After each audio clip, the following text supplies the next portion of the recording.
If you're using AWeber and need to export your contacts, whether you're switching email marketing platforms or just backing up your list, this quick guide will walk you through it step by step. But here's the thing, AWeber doesn't make it as simple as some other platforms.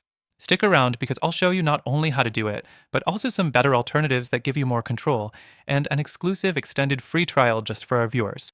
All right, let's get straight into it. First, log into your AWeber account. On the dashboard, head over to the Subscribers tab. This is where all your contacts are stored. If you want to export everyone, just leave the filters as they are. But if you need a specific segment, like active subscribers or those who've never opened an email, you can use the search filters to narrow it down. Next, once you have the list ready, click the Export CSV button.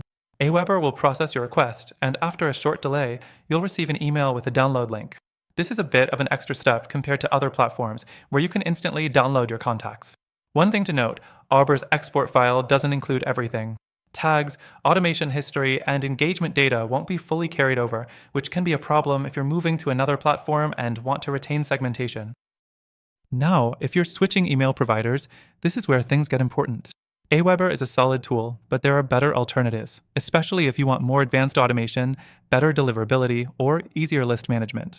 Some platforms let you migrate contacts with engagement data and automation flows intact, something AWeber doesn't offer. So, if you're thinking about upgrading, I've put together a list of the best alternatives for your needs, and through our link, you'll get an exclusive extended free trial that's not available anywhere else. Just check the description for the best option for you.